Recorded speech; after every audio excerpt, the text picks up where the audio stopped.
జై శ్రీరామ్. మరొక వీడియోతో మీ ముందుకు వచ్చినందుకు చాలా సంతోషంగా ఉంది. మీ ఎక్స్ పాస్టర్ సిహెచ్ ఆనంద్. ఆ, చిన్న రిక్వెస్ట్ ఏంటంటే, మన సనాతన ధర్మం యొక్క ప్రచారానికి, ఇంకా నా క్రైస్తవ యొక్క అనుభవ సాక్ష్యాన్ని పంచుకోవడానికి ఒక సెకండ్ హ్యాండ్లో వెహికల్ కొనాలనుకుంటున్నాను. దాదాపు 15,000 దాకా అవసరం ఉంది. ఎవరైనా మా హిందూ బంధువులను ఎవరైనా సరే పెద్ద మనసు చేసుకొని సహాయం చేయాలనుకుంటే కింద బ్యాంక్ డీటెయిల్స్ ఉన్నాయి, ఇవి వేయడం తప్పకుండా సహాయం చేసి ఈ ఛానల్ని ఆర్థికంగా ఆదుకోవాల్సిందిగా కోరుతున్నాను. అంతేకాకుండా లైక్ చేయండి, సబ్స్క్రైబ్ చేయండి. క్రైస్తవం తీసుకొచ్చినటువంటి వివాహ చట్టం నేటి భార్య భర్తల పరిస్థితి ఏంటి, బైబిల్లో ఉన్నటువంటి లోపాలు, క్రైస్తవుల్లో ఉన్నటువంటి లోపాలు తెలియచేయాలని నేను ఎంతగానో కోరుతూ ఉన్నాను. అంతేకాకుండా బైబిల్ అనుసారంగా లేనటువంటి క్రైస్తవులు, బైబిల్కి వ్యతిరేకంగా జీవిస్తున్న క్రైస్తవులు కనుక ఈ లోపాలు కూడా చూపించాలని ఉద్దేశించాను. అంతేకాకుండా చాలామంది హిందువులు క్రైస్తవులుగా మత మార్పులకు గురవుతూ వాళ్ళు పట్టబడతా ఉన్నారు. క్రైస్తవంలో చిక్కుకున్నటువంటి హిందువులు తిరిగి తీసుకురావాలని, హిందువులు క్రైస్తవంలోకి వెళ్లకుండా ఆపాలని నా ముఖ్య ఉద్దేశము. ఎందుకంటే చక్కగా హిందుత్వంలో ఉన్నప్పుడే మంచిగా ఉన్నారు, క్రైస్తవంలోకి వెళ్ళినాక వారి ప్రవర్తన, వారి యొక్క జీవన విధానాలు మారిపోయి వాళ్ళు నశించిపోతున్నారని నేను తెలియజేయడం జరుగుతూ ఉంది. అందుచేత ఈరోజు క్రైస్తవం తీసుకొచ్చినటువంటి వివాహ చట్టంలో నేటి భార్య భర్తల పరిస్థితి ఏంటని చెప్పడం జరుగుతుంది. ఆదికాండం 2వ అధ్యాయము 21 నుంచి 25 వచనాల దాకా చూస్తే బైబిల్ దేవుడు ఆదాముకిని అవ్వకిని వివాహం చేస్తాడు. అంతేకాకుండా వారు ఏక శరీరంగా జీవించాలని వారికి చెప్తాడనమాట. అయితే ఇక్కడ తెలుసుకోవలసినటువంటి ముఖ్య విషయాలు ఏంటంటే, ఇక్కడ భార్య అధికారం కింద భర్త లోబడి ఉండాలని బైబిల్ దేవుడు ఆదేశించాడు. ఇక్కడ భర్త భార్య అధికారం కింద లోబడి ఉండాలి, భార్యని అనుసరించాలి, భార్యని ప్రేమించాలి. ఈ యొక్క నియమం బైబిల్లోని ఇక్కడ తీసుకొచ్చాడు. భర్త భార్య అధికారం కింద మెలగాలి, భార్యకు లోబడాలి, భార్యని ప్రేమించాలి, భార్యలోని ఏక శరీరంగా ఉండాలని ఇక్కడ బైబిల్ దేవుడు ఒక చట్టాన్ని తీసుకొచ్చాడు. ఆదికాండంలోని 2వ అధ్యాయం 21 వచనంలోని. అయితే అప్పటికి వీళ్ళకి బట్టలు కట్టుకోవడము తెలియదు, బైబిల్లోని బట్టలు కట్టుకోవడము తెలియదు కనుక వాళ్ళు బట్టలు లేనటువంటి వారుగా దిగంబరులై ఉన్నారని ఇక్కడ బైబిల్ చెప్తూ ఉంది. ఇకపోతే ఆదికాండం 3వ అధ్యాయంలోకి మనం పోయినట్లయితే అక్కడ ఎప్పుడైతే భర్తకు వ్యతిరేకంగా భార్య స్వేచ్ఛపరురాలై కదా, అపవాది సాతాను అనబడినటువంటి ఒక వ్యక్తితోనే స్నేహం చేసి కదా, తినొద్దన్నటువంటి పండు తిని పాపం చేసి, తన పాపం చేసిందే కాకుండా పండు తన భర్తకిచ్చి తన భర్తను కూడా తినిపించినందుకు ఇద్దరు కూడా పాపంలో పడిపోయినట్లుగా ఇక్కడ ఆదికాండం 3వ అధ్యాయంలో మనం చూస్తాం. అప్పుడు బైబిల్ దేవుడు వచ్చి ఇక్కడ ఆదాముని అవ్వని సర్పము అనబడినటువంటి సాతాన్ని కూడా గద్దిస్తూ వారి అధికారాలు, వారి యొక్క ఆ స్వేచ్ఛని రద్దు చేస్తూ ఇక్కడ భార్య భర్తలకు ఒక నియమం పెడతాడనమాట. అదేంటంటే, ఇప్పుడు భార్య భర్త అధికారం కింద ఉండాలి. చూడండి, ఫస్ట్లోనేమో భార్య అధికారం కింద భర్త మెలగాలి. ఎప్పుడైతే భార్య పాపం చేసి భర్తను కూడా పాపంలో పడేసిందో అప్పుడు బైబిల్ దేవుడు భార్యకు ఉన్నటువంటి అధికారాన్ని తొలగించి ఆ అధికారము భర్తకి ఇచ్చేసాడు, పురుషుడికి ఇచ్చేసాడు. కనుక ఇప్పుడు భర్త అధికారం కింద భార్య లోబడి ఉండాలి, భర్తని ప్రేమించాలి, భర్తని అనుసరించాలి. ఈ నియమం పెట్టాడు. ఫస్ట్ ఏమో నియమం అలా ఉంది, అంటే భార్య అధికారం కింద భర్త మెలగాలి. ఈ పాపం చేసినాక ఇప్పుడేమో భర్త అధికారం కింద భార్య ఉండాలని ఈ చట్టం తీసుకురావడం జరిగింది ఆదికాండంలో. అయితే అక్కడ బట్టలు లేనటువంటి వారుగా జీవించారు, ఇక్కడైతే వస్త్రధారణగా కనిపిస్తారు.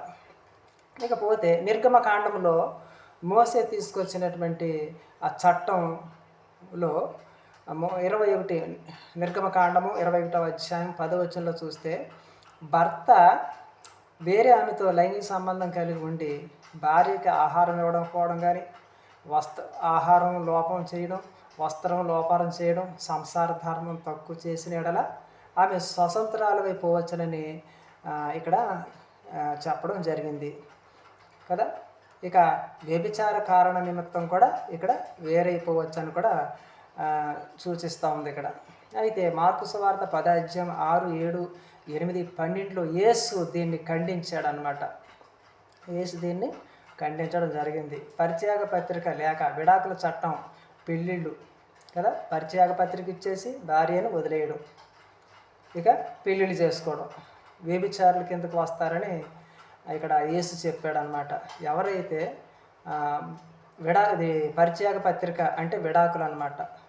విడాకులు ఇచ్చేసి ఎవరైతే భార్యను వదిలేస్తాడో, ఎవరైతే భర్తను వదిలేసి భార్య విడాకులు ఇచ్చి వేరైపోతారో, ఒకరికొకరు విడాకులు ఇచ్చేసుకొని వేరైపోయి వేరే పెళ్ళిళ్ళు చేసుకొని వారు జీవించే ఎడల వారికి పుట్టిన సంతానం అక్రమ సంతానము అని అనబడుతుంది. పెళ్ళిళ్ళు చేసుకొని వేరైపోయినటువంటి వాళ్ళు కూడా వ్యభిచారులు, వేశ్యల కింద బైబిల్ ఇక్కడ ముద్ర వేస్తూ ఉంది. ప్రకటన గ్రంథము 22వ అధ్యాయం 15వ వచనంలో ఇక్కడ సూచించడం జరిగింది. అంతేకాకుండా మోషే కూడా యెషయా గ్రంథంలో కూడా, ప్రవక్త అయినటువంటి యెషయా కూడా అదే విషయంలో ఖండించాడు అనమాట. ఎవరైతే ఒకరికొకరికి వేరైపోయి విడాకులు ఇచ్చేసుకొని పెళ్ళిళ్ళు చేసేసుకొని సంతానాన్ని ఉత్పత్తి చేస్తారో ఆ సంతానాన్ని నాశనం చేస్తాడని కదా, బైబిల్ దేవుడు నాశనం చేస్తాడని ప్రవక్త అయినటువంటి యెషయా తన గ్రంథంలో 14వ అధ్యాయం 21లో కూడా ఆయన రాయడం కూడా జరిగింది. వారి సంతానాన్ని అంతటిని కూడా నాశనం చేస్తానని చెప్పాడు. నేడు చాలామంది చిన్నపిల్లలు, పెద్దవాళ్ళు, యవన స్త్రీలు కూడా చనిపోతూ ఉంటారు. వాళ్ళ తల్లిదండ్రులు బాధపడుతూ ఉంటారు. కారణం ఏంటంటే అక్రమ సంతానమని బైబిల్ చెప్తా ఉంది. యాక్సిడెంట్లు, అనారోగ్యము, మరణము, గుండె జబ్బులు ఇవన్నీ కూడా కారణం. క్రైస్తత్వంలోకి వచ్చే ఇవన్నీ ఎందుకు వస్తాయంటే, ఎవరైతే క్రైస్తత్వంలోకి వెళ్ళినాక భర్తను వదిలేసి భార్య వేరే పెళ్లి చేసుకున్న సంతానాన్ని కంటే బైబిల్ చట్ట ప్రకారం వాళ్ళ పిల్లలు బైబిల్ దేవుడు చంపుతాడని ఇక్కడ గ్రంథంలో రాసి ఉంది. కనుక ఆ స్త్రీ కూడా వేశ్యగా చిత్రీకరించబడుతుందని, ఆ పురుషుడు కూడా వేశ్యవాడితో సమానమని ఆ బైబిల్ చెప్తా ఉంది. నేడు ప్రాచ్యుత దేశాల్లోని ఎక్కడ చూసినా కదా, ఎన్నో క్రైస్తవ దేశాల్లోని ఈ విడాకుల చట్టాన్ని చాలా తమకు అనుకూలంగా వాడుకుంటున్నట్లుగా రికార్డ్ అయ్యింది. ఒక్కొక్క స్త్రీ 10 పెళ్ళిళ్ళు, 5 పెళ్ళిళ్ళు, 6 పెళ్ళిళ్ళు చేసుకొని విడాకుల చట్టాన్ని చక్కగా సంపూర్ణంగా వాడుకుంటున్నారు. ఆడవాళ్ళు వాడుకుంటున్నారు, మగవాళ్ళు వాడుకుంటున్నారు విడాకుల చట్టాన్ని. ప్రపంచం అంతటా చాలా చక్కగా ఎప్పుడైతే భర్త నచ్చలేదనుకో అతనికి విడాకులు ఇచ్చేయడం, వెంటనే డైవర్స్ ఇచ్చేసి వేరే వ్యక్తిని వివాహం చేసుకోవడం, వెళ్ళిపోవడం.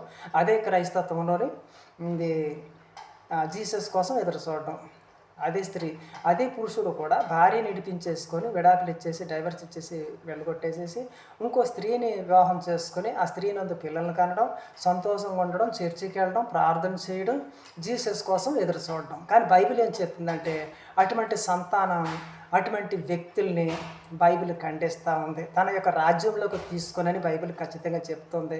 ఎవరైతే క్రైస్తవంలోకి వచ్చి పురుషుడు తన భార్యని విడాకులిచ్చి వదిలించుకున్నాడో ఆ వ్యక్తి పరలోక రాజ్యంలో ప్రవేశించడని, ఆ స్త్రీ పరలోక రాజ్యంలో ప్రవేశించదని, వారికి పుట్టినటువంటి పిల్లలు కూడా పరలోక రాజ్యంలో ప్రవేశించరని బైబిల్ చక్కగా ఖండిస్తూ ఉంది.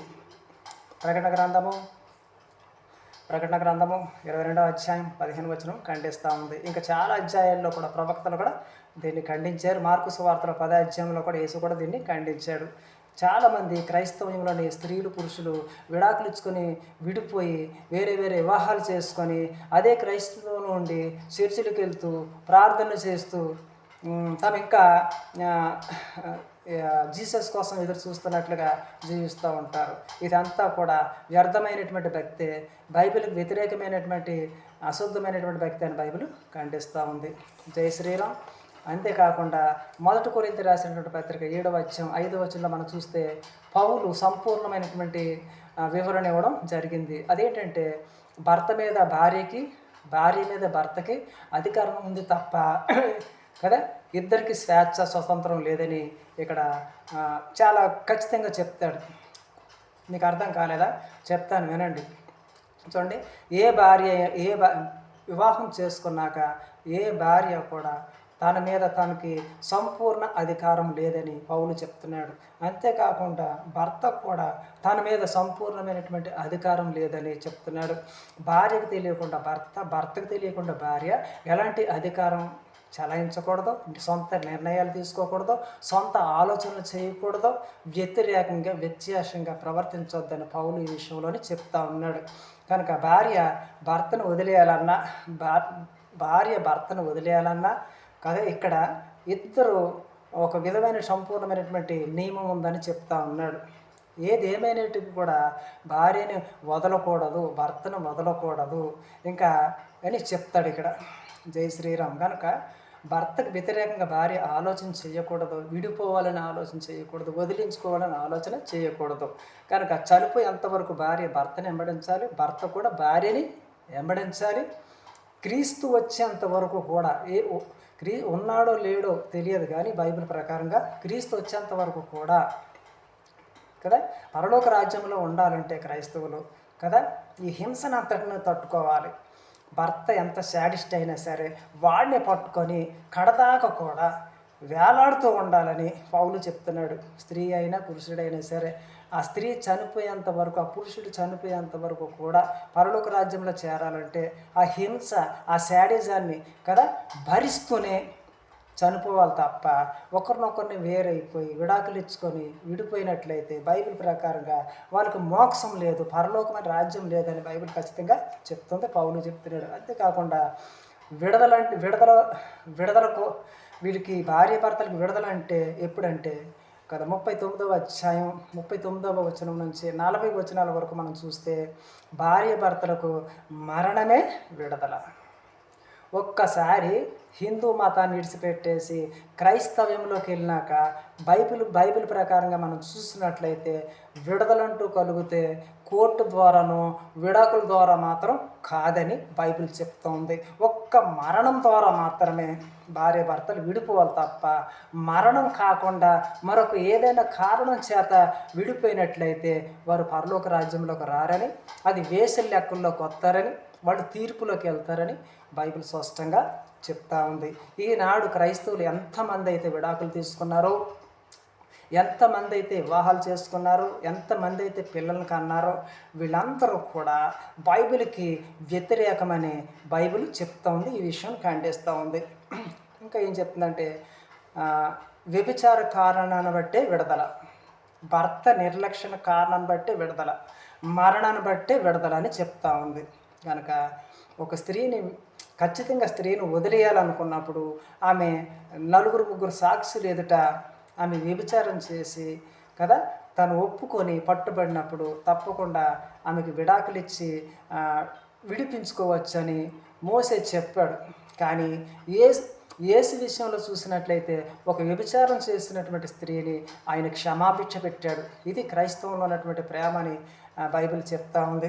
జై శ్రీరామ్. కనుక క్రైస్తవంలోనే ఒక స్త్రీ ఎవరైనా వ్యభిచారం చేస్తే ఖచ్చితంగా ఆ క్రైస్తవుడు క్షమించి చేర్చుకోవాలి అని యేసు గుణాన్ని బట్టి తెలుస్తూ ఉంది. లేక విడాకులు ఇచ్చి కూడా వదిలించుకోవచ్చు అని చెప్తా ఉంది. ఇంకా భర్త నిర్లక్ష్యాన్ని బట్టి కూడా భార్యను విడిపించుకోవచ్చు అని ఉంది. కానీ ఈ కారణాన్ని బట్టి అయితే మోక్షం లేదని చెప్తా ఉంది. అయితే క్రైస్తవులకు చేరినాక భార్య భర్తల కడ వరకు కూడా ఎంత శాడిజమైన, ఎంత సోదరులైనా ఎదుర్కొని అలాగా కాపురం చేసి చచ్చిపోతే వీళ్ళిద్దరూ కూడా పరలోకం వెళ్తారని బైబిల్ స్పష్టత ఇస్తూ ఉంది. జై శ్రీరామ్. ఇంకా మనం ఇంకా ముందుకు వెళ్ళినట్టయితే క్షమాభిక్ష, పరిశుద్ధత కదా, కడదాకా కాపురం చేసిన వాడికి పరిశుద్ధత ఉందని, ఇంకా వ్యభిచారం చేసి పట్టబడితే ఆ భర్త ఆమెను క్షమించి మళ్ళీ చేర్చుకుంటే జీవితం ఇంకా పరిశుద్ధత ఉంటుందని కూడా బైబిల్ చెప్తా ఉంది. క్షమాభిక్ష చాలా గొప్పదని చెప్తుంది. కానీ బైబిల్ విడాకుల్ని ఖండిస్తూ ఉంది. పరిత్యాగ పత్రిక విడుదల అనేది బైబిల్ ఖండిస్తూ ఉంది.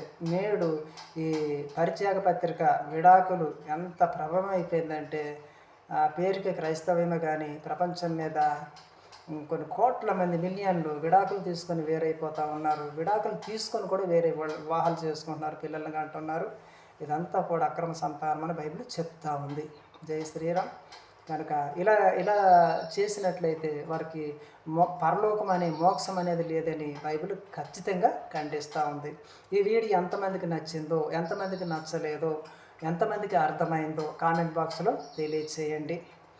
ఇది నిజమైనటువంటి క్రైస్తవ్యం బైబిల్ ప్రకారంగా నడుస్తారు. అది కదా, బైబిల్ అర్థం కానిటువంటి వారు బైబిల్కి వ్యతిరేకంగా నడుస్తారు. కొంతమంది పాస్టర్లు ఈ విడాకుల చట్టాన్ని చక్కగా అనుకూలంగా చేసుకొని చాలామందికి వాళ్ళే పెళ్ళిళ్ళు చేస్తున్నారు. పాస్టర్లే దగ్గరుండి పెళ్ళిళ్ళు చేస్తున్నారు. పాస్టర్లే దగ్గరుండి విడాకులు ఇప్పిస్తూ ఉన్నారు. నిజంగా వారికి బైబిల్ అర్థమైందో అర్థం కాలేదో కామెంట్ బాక్స్లో తెలియజేయండి. జై శ్రీరామ్. మరొక వీడియోతో కలుద్దాం. Thank you.